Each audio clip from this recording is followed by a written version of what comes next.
Hi guys, it's me, Jacob, and I know this is kind of like a magic channel, but I am into cardboard guns, and my old channel, which somehow got deleted, I had cardboard gun videos, and now I've lost all those cardboard guns, but now I'm working on principles like the cardboard guns and whatnot, so I don't really care how it looks right now. I'm working on the principle, like mechanics and whatnot.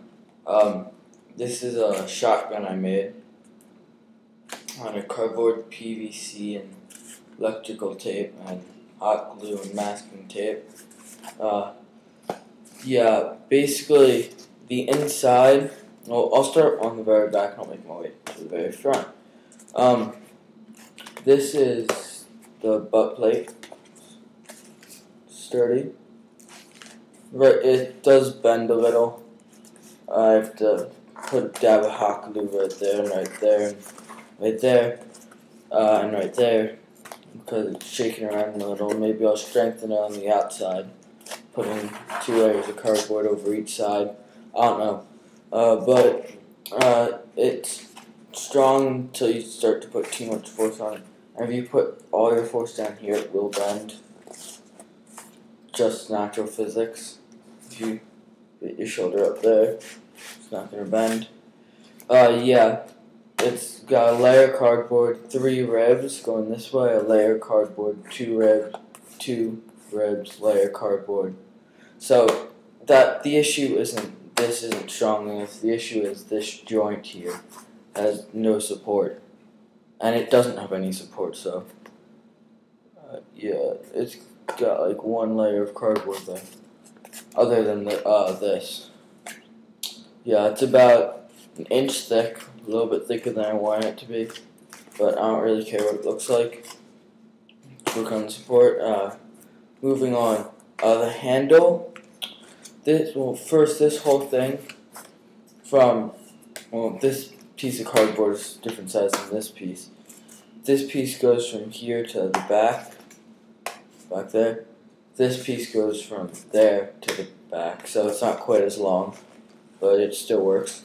The handle has 2 supports running through it this way and 1 support running that way, so the handle's fine. I taped it to make it feel a little bit more comfortable.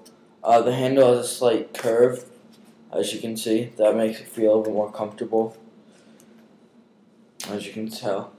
Moving on to, I'll skip this part, but this is just a bolt. This has 2 half-inch PVC pipes. They go back to here, so they're pretty big. This gun was like up to there, but I cut it down because the pump was way out here, and I was way too far to pull back. Anyway, the pump, which has to do with this. The pump, when you pull it back, it gets that to come back. That's the principle I was working on with this gun. Just the principle of long distance movements and stuff. And that works through this piece of metal coat hanger. It was 1 solid piece, but then it went all the way out to about there, so I had to cut it down. Now it's quite smaller. Then I'll go back to this. This bolt right here, this is 1 piece of cardboard. Starting about here, it becomes about 3 layers, and it can pull back to about there, where it has a big stopper thing. Actually, yeah, it is about there.